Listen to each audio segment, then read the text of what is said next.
I put us on mute. Okay. Maybe this is better. Okay.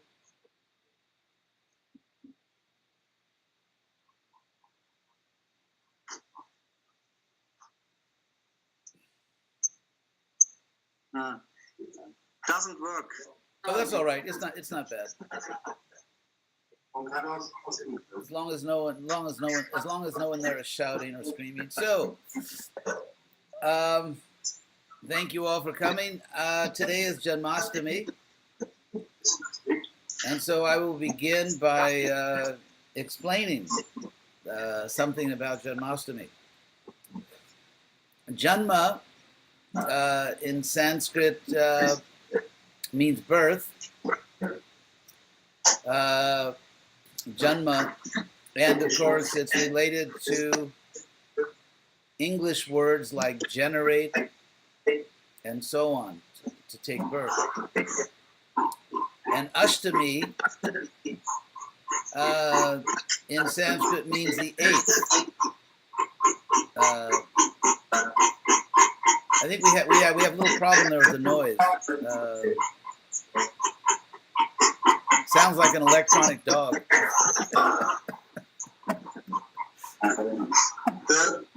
Your voice, there's some connection issue. Okay. Now it's good. Okay. The last two sentences we didn't get. The Sanskrit word Ashtami is the eighth in order, like first, second, Erste, Zweite, Dritte, and the eighth. And it's a feminine word, Ashtami, because it refers to this feminine word Titi, which means a lunar day. In ancient cultures, such as ancient Indian society, and also in ancient Jewish culture, people used a lunar calendar because many calculations were done according to the stars. And so if you have a lunar calendar, when the moon comes up, you can also see the stars. And so Ashtami literally means the eighth Titi, or the eighth lunar day, the day that Krishna took birth in this world.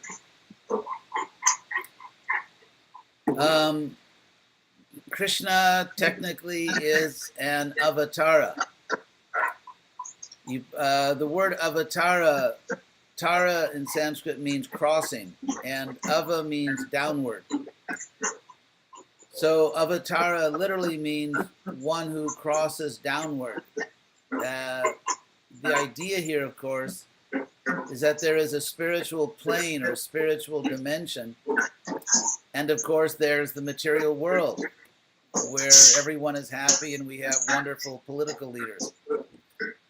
So the idea is because people are suffering,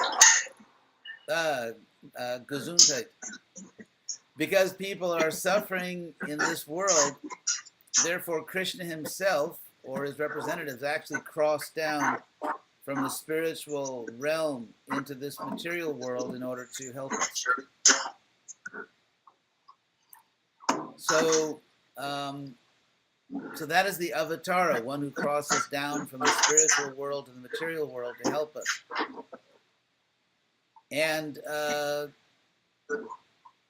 that's natural. For example, when someone is in prison, generally their family, goes to visit them.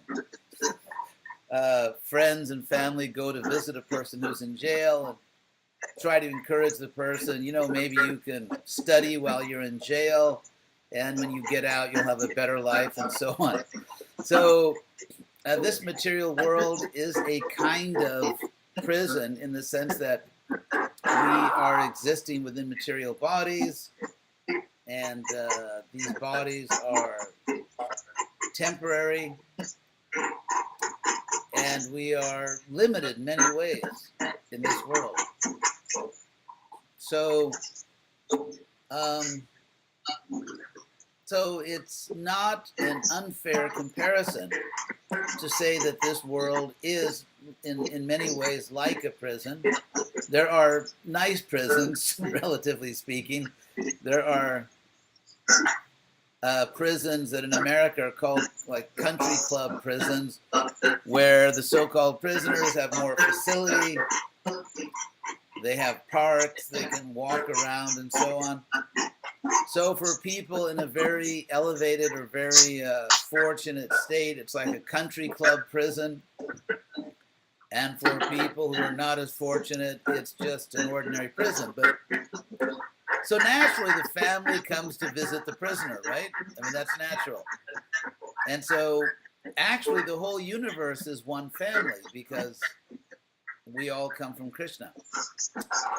And so Krishna and his devotees, they come to visit us in prison, which is very nice of them, and to encourage us to do what we have to do to come out of this condition and come back to our real eternal life. So Krishna himself comes, and of course his great devotees come like Prabhupada. And then here we are, you know, what is our position? Here we are, and we have chosen to serve Krishna, so we've made the right choice. We have actually listened to what Krishna is telling us, and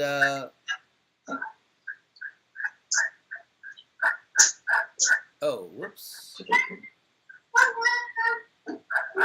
Yeah, it seems like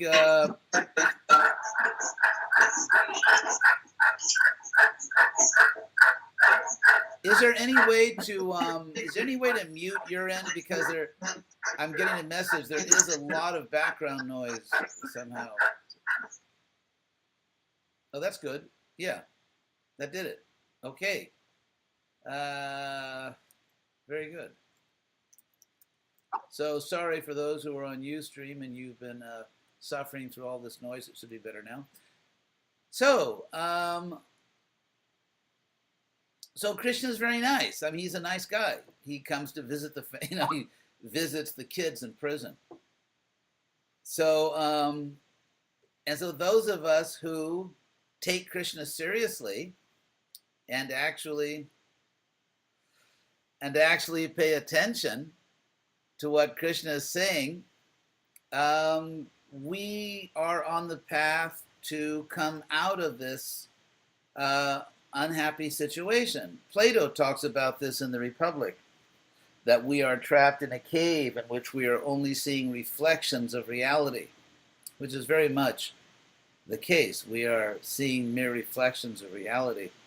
It's like if you let's say in clear water, if you see the reflection of an apple tree, it looks exactly like a real apple tree. The problem is, though, you can't eat the reflected apples.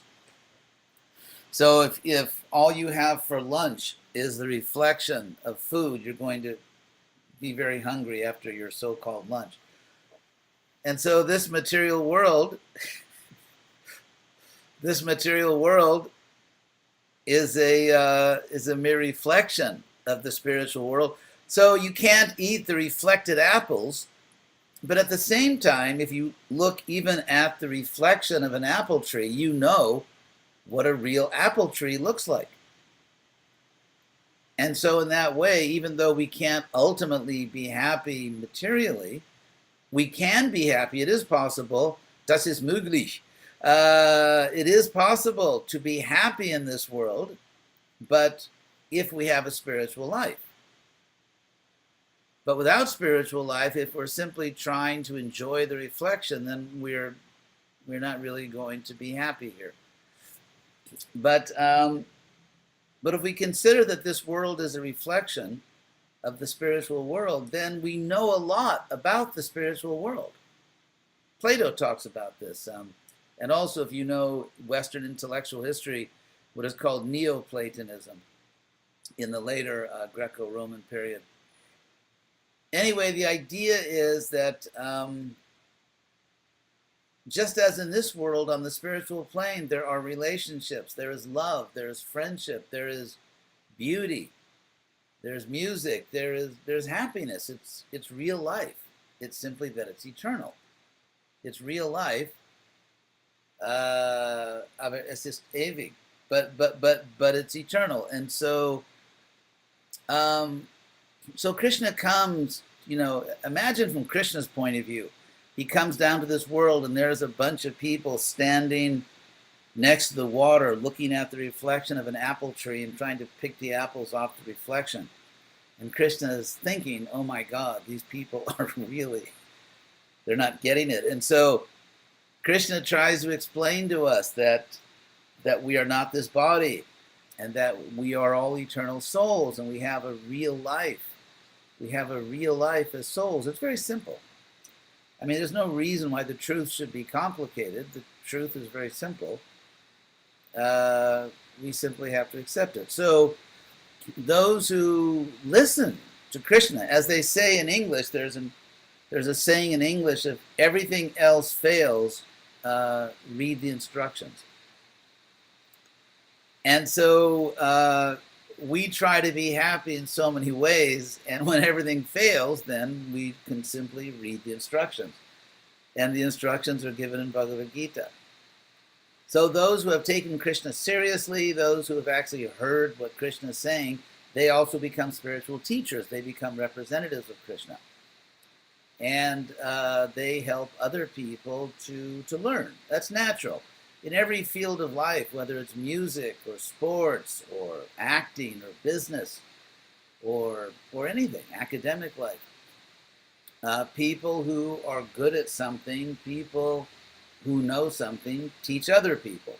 So the relationship between a disciple and a guru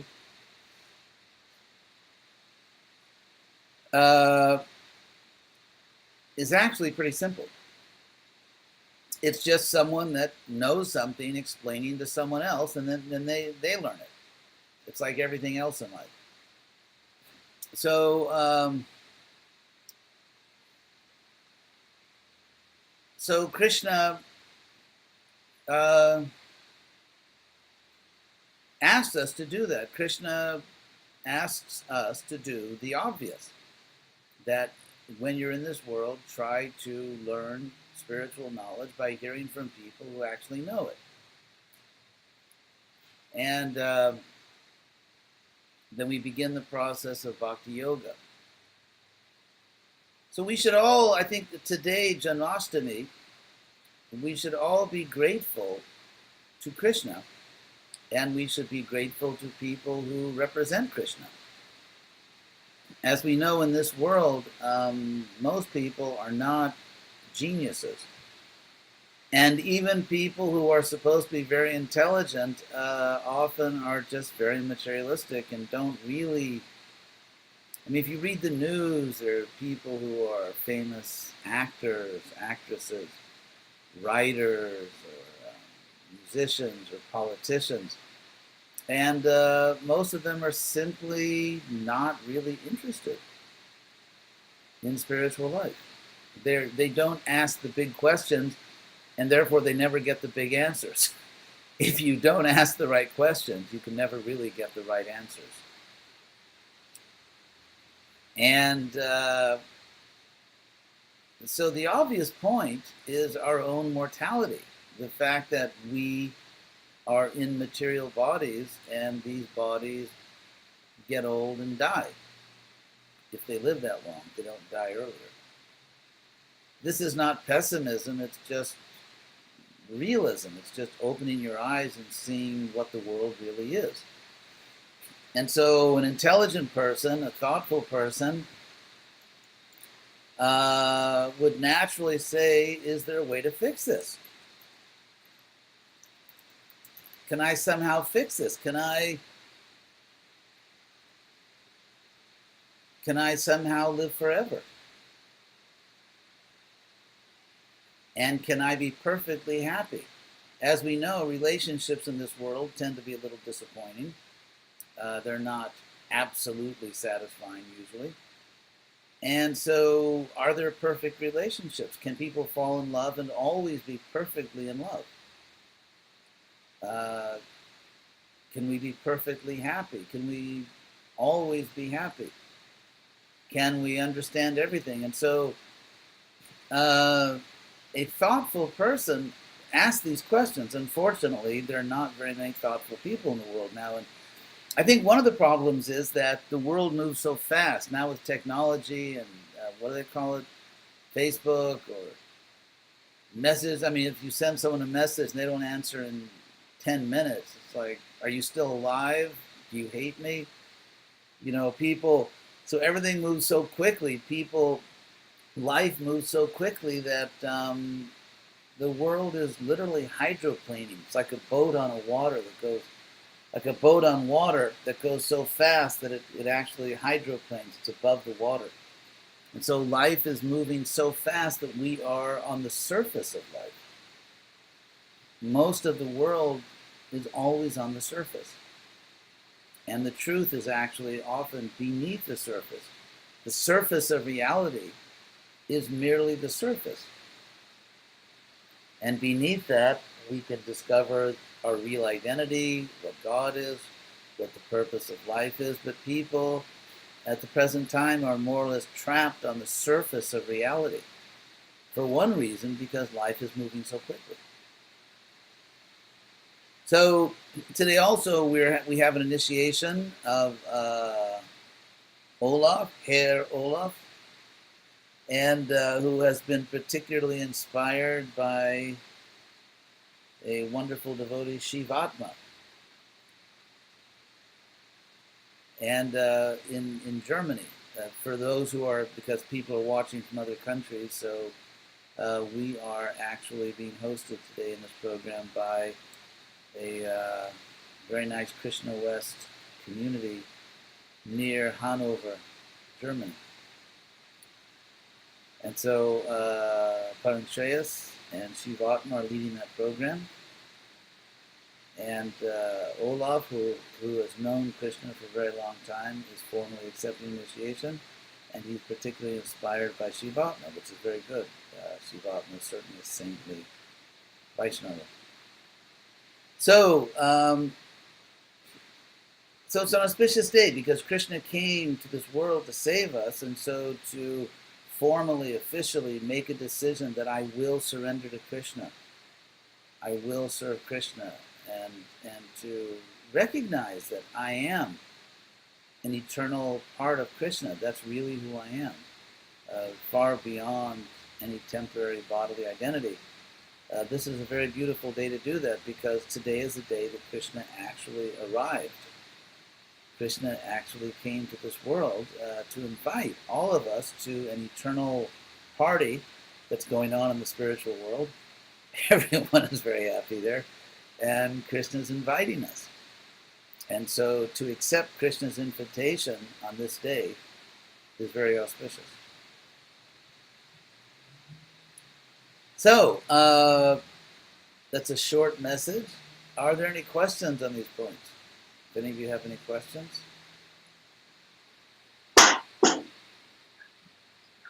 Gibt es Fragen?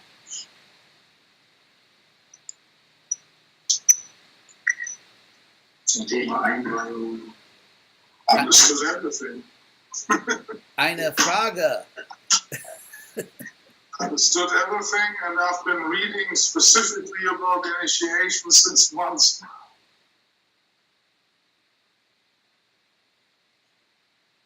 Very good. Shreya gave me a book a few months ago, which is called, I don't know what it's called actually, but it contains quotes from Srila Prabhupada's books exclusively, talking about initiation, the relationship between guru and disciple. So, well, obviously I've read all these things before at one point, but it's all put in one book, so to speak, and it's not an easy read because there's no storyline to the book, of course, consisting of quotes, but well, I've been reading it all the time. You read a book, it's called The Guru and the Disciple. Yeah, that's a standard book. Okay, so One yes, question. yes. Acharyas, people in this world tend to, not only people in this world, but also Hare Krishna devotees tend to idealize seniors, superiors, gurus, and often they get disappointed when they see the person on the other side of the table acts just as an ordinary human being. Maybe you can say something in regards to this subject matter, just that people will not fall trapped to this. Very interesting question, honest question. The question is, in case I don't know if people could hear it on in other places, that in you could say in Vaishnava culture, certainly in ISKCON, people. Maybe you could mute the. Could you mute that again? Thank you. Devotees are taught to idealize spiritual leaders, gurus, sannyasis, I suppose, even sometimes temple presidents and GBC, and then often they're disappointed. I won't say most of the time they're disappointed, but there are cases where people are disappointed. And so what about that?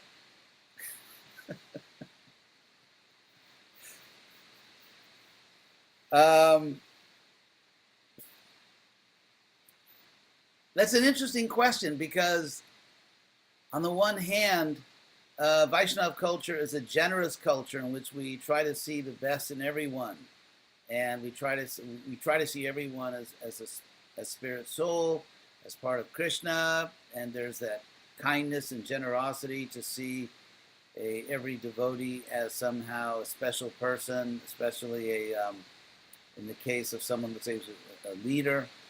At the same time, Krishna consciousness is, or is supposed to be, a spiritual science in which we see everything as it is. We are supposed to be not only generous, but also realistic. And so in terms of honoring a guru or GBC or sannyasi or whatever, or other leader, how much is too much? Or how much is not enough? And it seems that just common sense that, well, okay, there is some respect which you could say is due to the office or owed to the office itself. And that's not merely hypocrisy. For example, if you're on the street and a policeman stops you, even though that policeman may not be a nice person, may not be a great policeman or policewoman, but still, you have to stop. I mean, there's a certain respect which comes from the office itself or the position itself. And of course, if a person abuses that position, then you could say that person does not legitimately occupy that position. So there are limitations. But if the person, let's say, is not the best thing in the world, not the best police officer, not the best president of a country, not the best guru, not the best sannyasi or GBC or whatever, but is still somehow legitimate. That is a big dividing line between legitimacy and illegitimacy. And so there has to be a clear definition of where the line is, and under what circumstances can we say somebody crossed the line and didn't just go like 1 millimeter over the line. They really crossed the line, and so somehow their legitimacy is called into question. Like for example, if a policeman hands you a gun and tells you to shoot some other citizen, you don't have to follow that order. Even in the military also. In the military, people are trained that there are certain orders that you should not follow. So there has to be a clear definition between, what separates legitimacy and illegitimacy. So let's say, for example, a guru or a sannyasi or some other leader, GBC, is not necessarily ideal, but is, according to reasonable definitions, legitimate. Because legitimate doesn't mean excellent, it just means legitimate.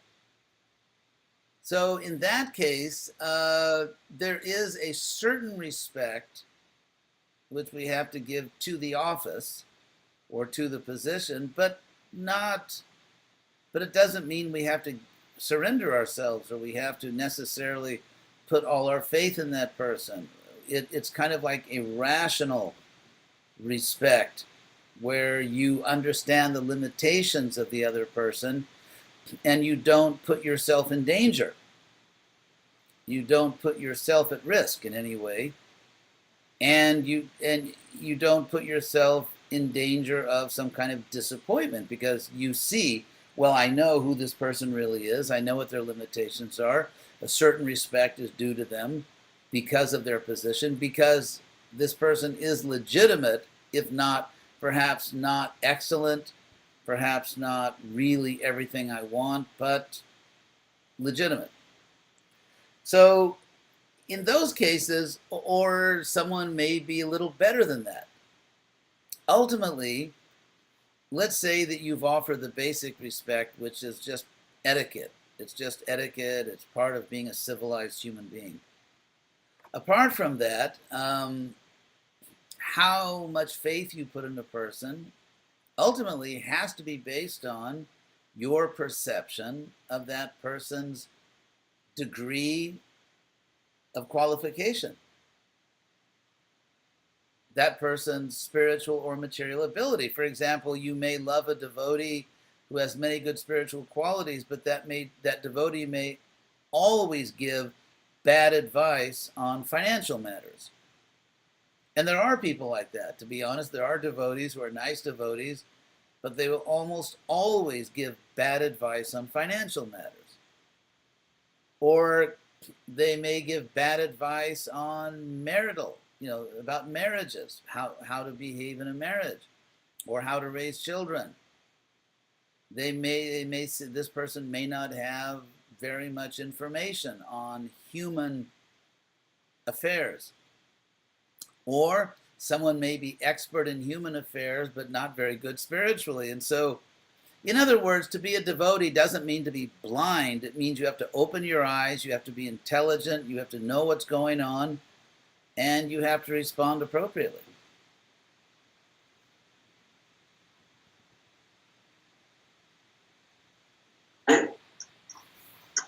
May I add another question onto that, Trillian? Often, or how do you deal with what we in psychology call projections? I'm sure you as a spiritual master have also had the situation that disciples or other devotees would project something into you. Oh, he is the greatest acharya, whatever, any kind of projection. Because I think it's dangerous if we simply project something onto another person, which is just our own illusion. What do you say to that? Oh, I never reject praise.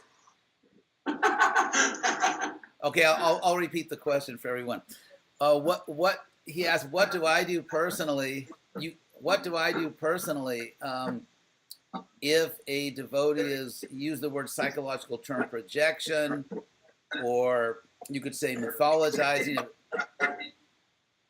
For example, if a disciple says to me, "Oh, Acharya Dev, you're the greatest," I just usually say, "Well, thank you." Anyway, I'm just kidding. So, if okay, we can't go to one extreme or the other. Usually, I try to help people to be realistic. At the same time, it's interesting, if you look at ISKCON history, when Prabhupada first left this world, and ISKCON had a famous guru system, and for, I think, obvious reasons, devotees who were suffering this loss of Prabhupada's personal association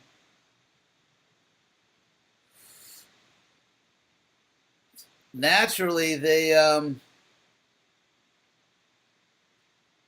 some of them tended to project onto the new gurus qualities which were at least similar to Prabhupada, not equal to Prabhupada, but similar to Prabhupada. So, but one thing I should say about that period in ISKCON history, because ISKCON tends to indulge in a lot of mythological history. Most ISKCON devotees have not been professionally trained as historians. Most leaders in ISKCON have not been professionally trained as historians. And so when that system arose, that guru system, I was one of the, what I call the Fab 11. And actually, we were not breaking any direct instruction of Prabhupada, nor any direct instruction of scriptures, of Shastra, nor any rules of ISKCON. And so there's kind of like this mythological history that somehow the people who acted as acharyas, all of them were necessarily doing something wrong or violating some principle. That's actually not the case. That actually didn't happen. I mean, some people did. Some people, for example, a couple people thought they rejected the GBC system. That was certainly wrong. Or if someone broke regular principles, that was wrong. But if someone simply accepted that position of a guru and sat on a big seat and so on, there's no scriptural rule against that. Prabhupada never spoke against that, and there was no law of ISKCON against it. It simply turned out to be, for most of the gurus, impractical for various reasons. But it wasn't illicit. It wasn't that someone broke some rule. But because of that history, there tends to be a culture in ISKCON that somehow if someone praises a guru a lot, it must be wrong, it must be bad. I mean, it can be. Certainly, we can exaggerate. I think some people praise Prabhupada in ways that violate Prabhupada's own teachings. Prabhupada said that a guru is not materially omniscient or materially infallible. And yet some devotees insist that Prabhupada is sort of like another super soul, another form of God. I mean, we know we honor the guru like God, Jasya Prasada, Bhagavat Prasada, and so on.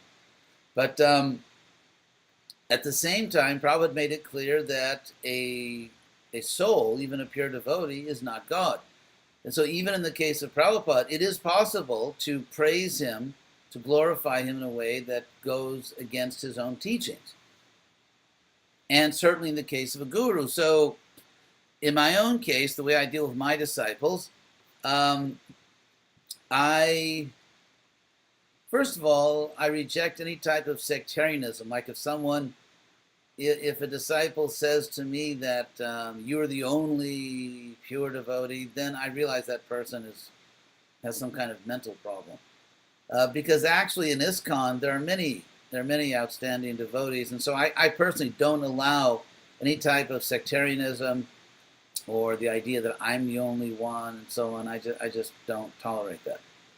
And if you see if there's a guru that has many disciples saying that, it's because the guru kind of agrees with it, because any guru has the power to stop that if he wants to. So as far as saying that you're a great devotee, I don't know. I'm not going to say I'm a great devotee because I would be crucified for it. But, and that's not the only reason. I mean, I know my own faults, but still, I think that if someone praises me, it's a delicate thing, because ordinarily, if someone praises you, you can just say, I don't want to hear it. But if you're a guru and it's a religious duty of the disciple to praise the guru, then at what point do you stop the praise? At what point is it too much? 1 second.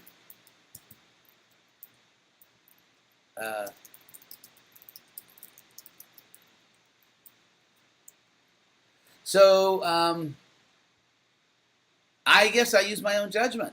If disciples praise me, I try to intelligently evaluate that praise and say, is it appropriate? Is it not appropriate? Is it exaggerated? Is it a little exaggerated? Or is it too much exaggerated? Or is it inaccurate? Is it sectarian? Is it fanatical? Or is it reasonable? And so yeah, I don't automatically accept all praise, and I don't automatically reject all praise. I try to be reasonable about it and evaluate it.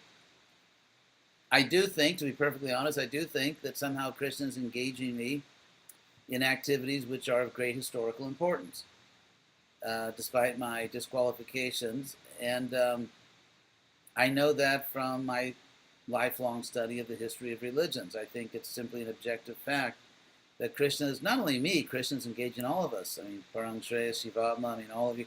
Krishna is engaging us in activities which are of great historical importance. And I do believe there's a sense in which those of us who understand this historical necessity have received a special blessing, have received a certain gift of insight to be able to understand that. So again, I mean, in everything I do, really, I try to be reasonable and not dogmatic or fanatical, not fanatical self-praise and not fanatical humility.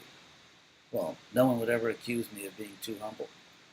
So I'm not in danger of that criticism. But yeah, so I just try to be reasonable.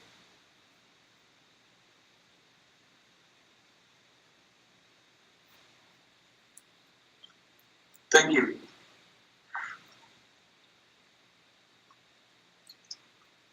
And the other, meine Frage noch. Ja. Das übersetzen.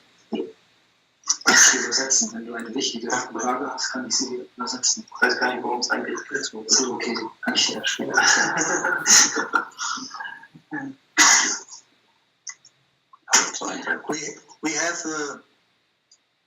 We have a Tulsi Mala, which was offered 2 days ago to the deities of Lord Jagannath in Berlin, and these deities are from the same wood than the original Jagannath deities.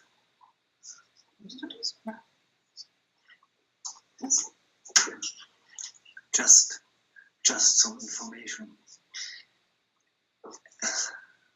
Very good. Okay, so I guess Hare Krishna. So for the devotees who are on Ustream, I guess we're going to stop here, perhaps. I guess that will be the end of the lecture. And I'd like to thank everyone who has been watching.